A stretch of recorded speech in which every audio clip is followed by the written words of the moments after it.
Etymology here, and I'm back to talk about Rebel Moon Part 2, The Scargiver, and my thoughts on this movie. Um, I thought it was an okay film. Nothing amazing happened. The story is sometimes good, sometimes bad. Acting isn't fantastic from a number of the cast. The extra characters in this film, a lot of them seem forced in and don't really play a part in the story, especially the ripped guy, because he is he doesn't really do that much other than just kill a couple of guys. That's all he does. But the rest of the cast, other than him, I mean, they're fine, but their acting could be a lot better. The writing for this film could also be better, in my opinion. I mean, it does kind of seem to be a lot of plot armor for certain characters. There's also a lot of fight scenes that don't really make any sense. And when I say that, I mean there's a part in this film that the defending a position then run out to fight the bad guys, which makes no tactical sense to do that, especially if you are defending. I'd also say a big problem with this film is how a certain thing is destroyed and how easy it was to do that. That could have been done a hell of a lot better and should have been explained a lot more than just you put a bomb on it and it blows up. I mean, come on now. This is supposed to be a very important thing in this universe, and yet it's that easy to destroy. How is that possible? Now, if you're a Zack Snyder fan, I'm sure you'll enjoy this film. You know, you get everything you usually get from Zack Snyder.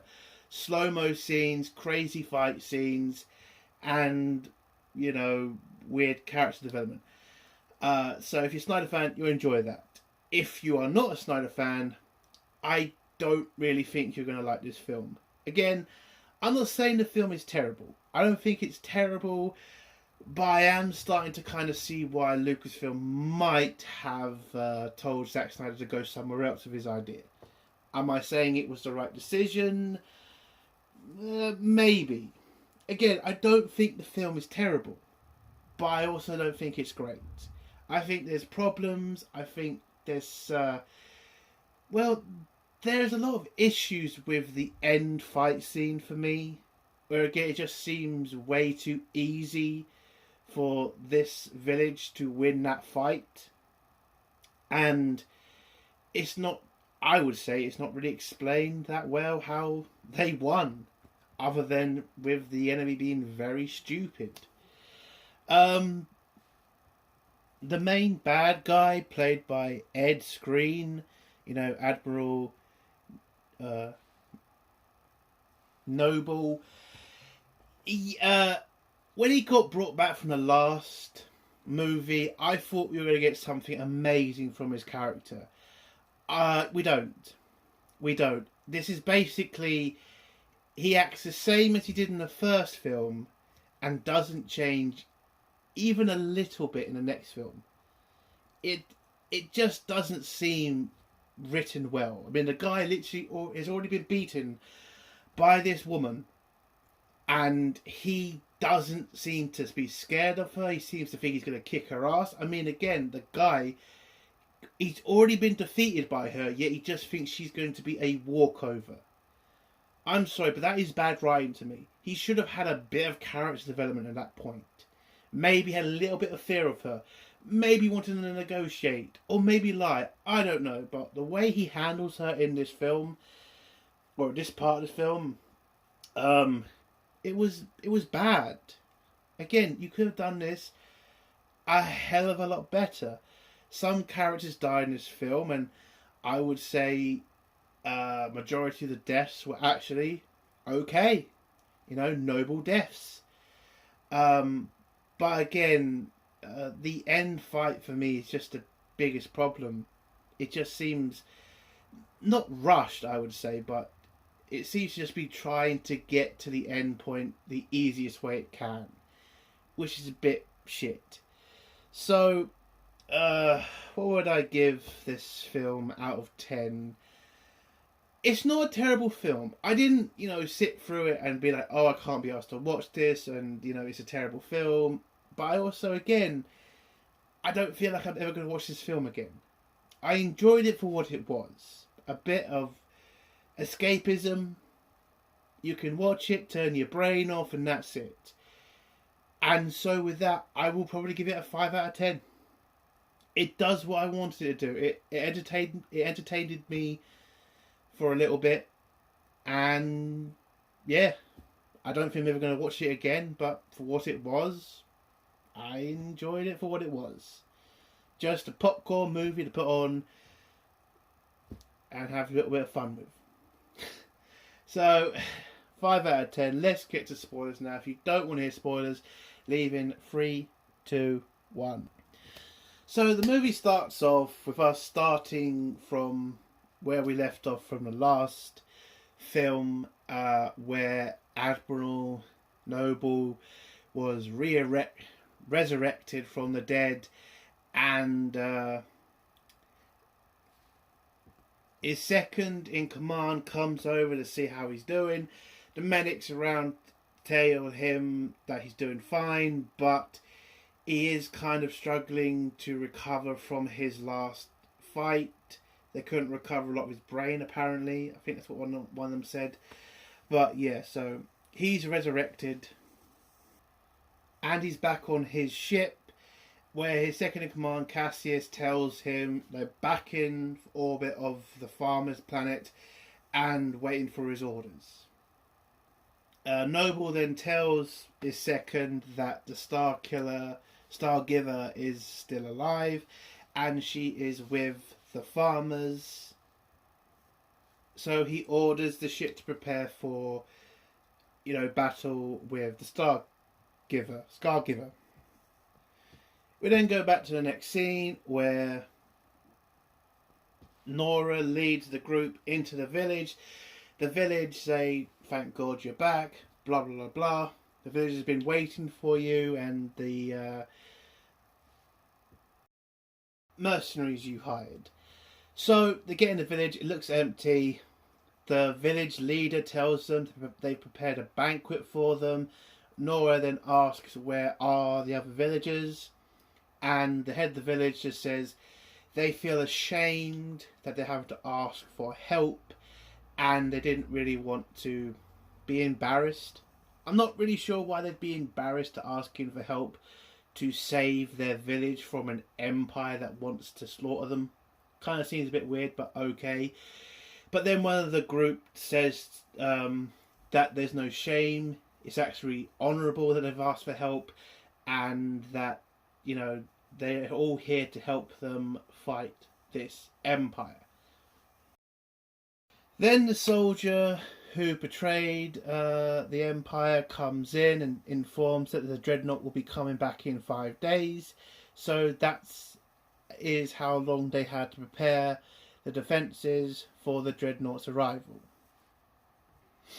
Nora then tells them that she's killed Admiral Noble, and that it's not in the rules for a dreadnought to declare war without an admiral on board.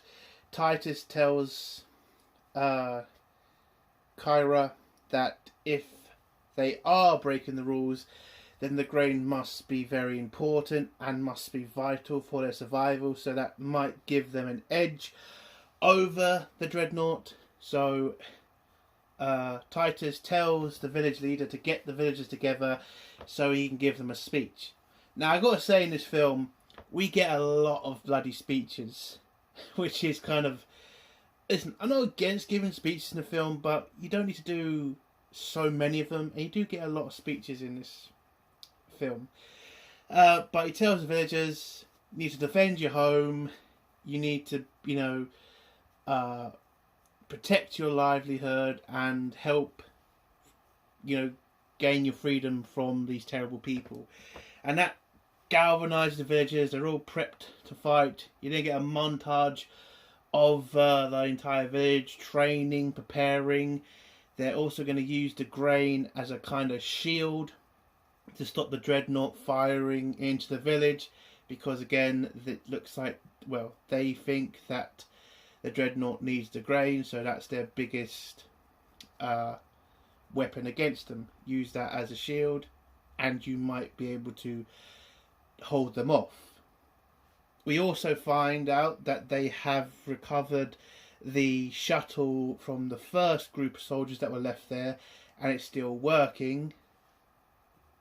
Whilst Kyra and her boyfriend are looking at the ship, the shuttle, Anthony Hopkins' robot comes in and talks to Kyra and tells her that this is a fight you're not going to win, and that all you can do is watch. And she says, no, this is a fight we can win, and if you helped us, it would be even more possible. So he walks away, and then we go back to Kyra and her boyfriend. They end up in bed with each other, and Kyra tells him what happened to the royal family. Turns out the royal family were assassinated by the Senate and Kyra's adopted dad. So they get brought on a dreadnought, and the fact the king is trying to turn his empire into a more peaceful empire didn't sit well with a lot of the senators. So this, which was very, very apparent that they were copying how Caesar was assassinated, because you had a bunch of senators with knives prepared to stab him and his wife. And so Kyra, who's the princess's bodyguard, she is told by her father to kill the daughter, whilst him and the senators kill the king and the queen. They kill the king and the queen, but Kyra hesitates to kill the princess, but then the princess says, I forgive you, and so Kyra kills the princess. And after that, Kyra's stepfather accuses Kyra of the murder of the royal family, tells the guards to seize her, but Kyra fights back, kills all of the guards, and when she has a shot at her adopted father, she hesitates again and just runs away, fights her way through the ship, grabs a shuttle, and heads off for outer space. And then she explains, after that whole thing happened, she found the village and she decided to have a quiet life there in honour of the princess that she killed. The next scene is the village making the defences and preparing for the attack that's going to happen. You see them training also with weapons, shooting at targets, and being trained in how to defend against a large army. The dreadnought then calls up the soldier who's in the farmer village, tells him to give them an update on what's happening with the grain. He's telling them that the production is all going well, they're getting it all prepared for the dreadnought's arrival, and this is where Noble kind of realises that yes, the soldier who's been left behind has turned on them, and the rest of the soldiers are dead and their weapons must be being used by the rebels. So gets the ship to go faster, I think. But anyway, next scene, the villagers have a party and they give the mercenaries a bunch of presents to thank them for coming to save their village. They do mention it's cheap presents because they're pretty poor, and they give, a bunch of sheets to them and some other things. And then Titus sings a song. It's not really much happens in this, okay? They had a party, they had a sing song, gave a bunch of presents out. That's the end of it. I do remember though, this village was apparently a very sexual place, apparently, because they used to say that in the first one, didn't they? That you had to have a partner so you could have sex to have more children. I do remember that. But anyway, so they have the party, they get the defences ready again, and the mercenaries, led by Titus, explain why they hate the Empire, what's been done to them. You then have Nemesis explain how her village was destroyed by the Empire and how she had never dropped any blood in her life until she cut her own hand off and replaced it with a robot arm, and now she's dedicated to destroying anybody a part of the Empire. So that's why she's fighting, and then the rest also just do the same thing, say why they want to fight the Empire. It's mainly the same thing. Empire came, destroyed their world, destroyed their village, and now they want revenge. And Titus then explains why he wants to fight the Empire. Apparently he refused to kill a bunch of innocent people, and so does his men. And when he surrendered to the Empire, I know it's not the Empire, I know it has a special name, but I don't really remember it right now. So I know, because it's bothering me myself, okay? I know they're not called the Empire. I do know that. It's just that I've completely forgot what they're called. So if anybody's going to get annoyed about that, I'm sorry, but I just forgot. But anyway, Titus explains how he surrendered to the Empire, and the Empire forced him to watch as his entire army who surrendered with him was slaughtered. And he regrets that because they wanted to fight on, but he didn't want them to die for nothing. But unfortunately, they ended up dying for nothing. So he wants revenge for that. So after this scene, the Dreadnought arrives 2 days or 3 days early. The village is not prepared enough, but they have to do what they have to do right now. So Kyra and her boyfriend head over to meet with whoever comes out of the dropships that just arrived. And you can tell a lot of this, listen, when you watch this scene, you can see what looks like what was going to be Imperial shuttles to what was going to look like Imperial walkers. It just, when you look at the army, when you look how it's laid out, it's definitely like you can see where Zack is pulling from Star Wars. And, you know, I thought it was interesting. You know, you can see the Stormtroopers, you can see the AT-STs, you can even see an AT-AT, because there is one of them in there. Not as big as an AT-AT, but you can see that's where Zack was going to go with that particular vehicle. So, the ship lands, the soldiers come out, and then Kyra sees that Admiral Noble is still alive. And Admiral Noble gives Kyra a choice. He knows where the children are, and he's already sent a force to go grab them and hold them as hostages. So he tells Kyra, surrender to me and I will leave the village alone. We'll just take the grain and we'll take you back to Earth, where you will be executed for your crimes. Kyra tells him this is all just to get a Senate seat, and he says yes, and tells her that if she doesn't, he will kill everybody in the village and destroy everything. So Kyra hesitates for a second, but then turns around and tells the old man who's prepared to hit the bell to signal to start the attack to stop. She is going to surrender to Noble, but before she can, she gives her boyfriend a hug. He then grabs her pistol and shoots the bell,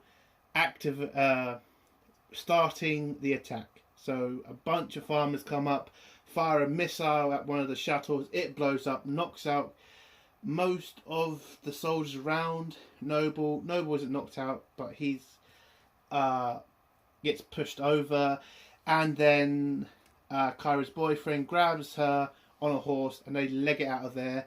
The group that Noble sent to go get the children and the women, well, as soon as they break through the first door, Nemesis is there with her blades, and she just has a massive fight with them and takes out a couple. More guards come through the other door where the soldier guy tries to fight them as well, kills a couple of them, and then the massive battle happens. All the soldiers keep coming forward. Noble then jumps down into the trenches and just wastes a shitload of farmers, takes out the one with the rocket launcher. The troops then move into the village, and then for some reason, this is what I'm talking about by dumb battle tactics. So Titus, you're in a defended position. What does he do? He tells his people to run out and have a fucking hand-to-hand combat with this army. Why are you not firing from positions of cover? Why are you wasting people's lives by doing hand-to-hand combat when you don't need to? This is what I'm talking about by the end fight is just so ridiculously stupid. You didn't need to do that. Having points of fire, having defended positions is a very good thing to have, especially in a battle. If you have places to defend that the enemy are going to come to you, you don't have to be the ones moving. You can stay in a position and fire from a defended position. Why are you wasting people's lives by telling them to run at the enemy? That just seems so ridiculous to me. So they go out and fight them. A bunch of the farmers get killed. So does a bunch of soldiers. Noble then jumps back onto his another shuttle, and when one of the tougher farmers jumps on the ship to have a fight with Noble, Noble pretty much kills this guy, throws him off his ship, and he heads back up to his dreadnought. Kyra and her boyfriend then get back to their secret shuttle, grab it, race up with Noble. Kyra tells her boyfriend to activate smoke on top of the shuttle so it looks like they've taken damage, so they don't have to go exactly where Noble's going, and they can pretend their ship's been damaged. So the dreadnought takes control of the shuttle, lands it in a secure, or at least a lightly secure bay, where a bunch of medics then come in and grab Kyra and her boyfriend, thinking that they're casualties. They then get taken to an elevator where the medics start searching them to see where their wounds are at. Then Kyra wakes up, kills a lot of them, and then tells her boyfriend to head back down to the shuttle bay and get the shuttle ready for a return while she's walking free on the dreadnought. Back on the ground with the farmers are pretty much getting, not wiped out I would say, but pretty badly injured or badly beaten by the soldiers. The soldiers now in the trenches, taking out most of the farmers in there. One of the farmers then realises that all is lost, so he grabs the grenade that's supposed to set off all the charges outside the farm. He activates it, kills a hell of a lot of the Imperial soldiers, and then they think they've won. Titus, by the way, in this fight, Titus is literally like 2 feet in front of a lot of the soldiers, and they could just fire at him and he'd be dead. Then they all seem to just want to have hand-to-hand combat with him, and it's just ridiculous. He's right there, just shoot him.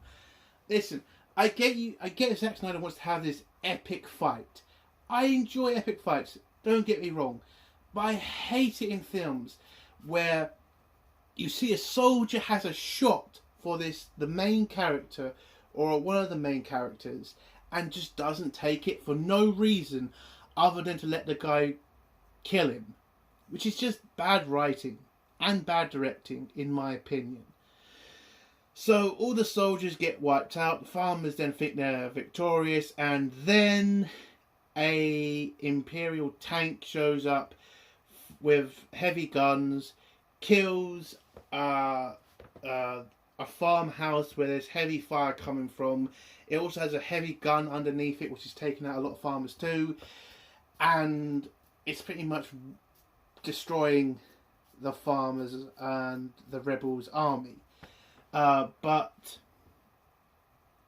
Amanda, who's one of the rebels, sees the tank, then sees her opportunity, jumps down through the farmhouse, jumps into a river, goes through what's left of the tunnel system, grabs the rocket launcher from the guy from the beginning, and fires at the tank, blows it up, throws her about a mile away. There then turns out to be more soldiers behind the tank heading through, and then you get Tarek running over to try to save Amanda, I think. Not Amanda. Amanda, and try to save her from all these soldiers. And again, this is what I'm talking about, my stupid scenes. The guy is literally walking towards an army that's got rifles. None of them are able to hit him. He takes a bunch of them out with his fucking axes. Then it gets to Amanda, and then they're just waiting for death, basically, because another tank then shows up. But then Anthony Hopkins' robot turns up and has a badass scene. I will admit, this was a badass scene. Kills a shitload of soldiers, jumps on the big tank, breaks open the top, jumps in, kills one of the guys in the tank, grabs a grenade, pulls the pin, throws it on the ground, jumps at the tank and blows up, which I thought was a good scene. Back with the women and children, the elite guard that Noble sent to go get them are pretty much winning the fight. They cut off Nemesis' hand, and then she gets a badass moment, pretty much kills what's left of the soldiers, and when the last soldier has her to, dead to rights, a kid runs over with a knife, stabs the guy, and then Nemesis grabs a knife from the guy and stabs him in the neck, killing him. What's left of the elite soldiers Noble sent are dead, but unfortunately Nemesis dies from her wounds, which I thought was a kind of sad scene. And I kind of like that scene. She gave up her life to save these innocent people, and I thought, yeah, that's a good death. Anyway, back on the Dreadnought, Kyra is just walking around. Nobody seems to give a shit, and is able to walk into the engine room, apparently, and is able to put on a bunch of fucking grenades onto the engine. One guard then happens upon her. She then turns around, shoots the guy with a pistol. Again, he's literally staring at her for like 2 minutes and doesn't do a fucking thing. And as soon as he then realises that she's not supposed to be there, he's dead in that second. I mean, why the fuck didn't he say, "Oi, what you doing?" or just anything? How about fucking call up and say someone's supposed to be there? It should not be this fucking easy to destroy the engine room of a fucking Dreadnought ship. It was a ridiculous scene. Anyway, so Kyra kills the guard, jumps down into the furnaces, kills a couple of the guys down there. The guy on the radio then informs the bridge that a woman is on the ship. Admiral Noble then realises who it is, and then goes down there to go face her with one of what's left of his elite guard. As soon as he gets down there, he's waiting on the platform for her. Then Kyra has a fight with some random elite guard, takes his sword, but apparently the sword burns her when she touches it, so she's got to wrap it in cloth, kills what's left of the guards around the elite guard, grabs his sword, gets into the elevator, then gets to the platform where Noble is waiting for her. They have a massive fight with each other. The ship then blows, the engine room then blows up. Oh, I completely forgot. Admiral Noble tells his second to destroy the village with their heavy guns. When his second tells him about, the fact that they have men left on the planet or in the village, and the fact the grain is very important to them, Admiral Noble tells him he doesn't care, and there will be less mouths to feed if they do it this way.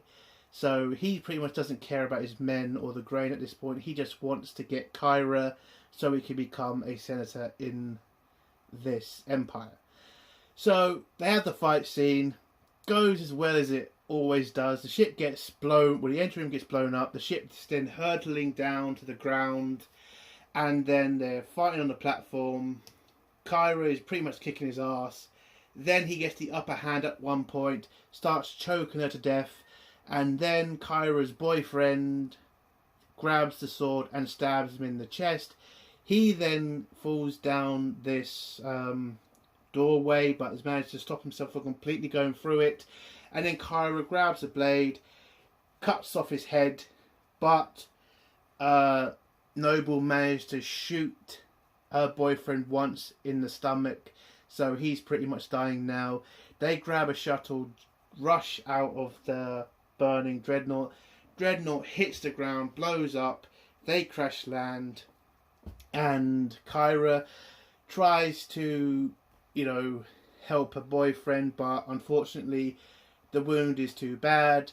Then from out of nowhere, the rebels from the first part of this film turn up. You know that group, they tried to ask for help last time? Well, it looks like they had a change of heart. They've come in with their ships. You get a kind of good space battle scene, and they take out what's left of these Imperial soldiers and troops, wipe them all out, and then Kyra's boyfriend dies. And then after all these Imperial soldiers are killed, they then have a ceremony, saying goodbye to the dead. And then Kyra is asked by everybody there to now start a resistance against the Empire and to look for the princess, because apparently the princess is not dead. And that's how this film ends, with Kyra becoming the leader of this new rebel army. And that's how... Oh, and also going to look for the princess. And that's how this film ends. Again, I think this is an okay film. I don't think it's fantastic. I enjoyed it for what it was.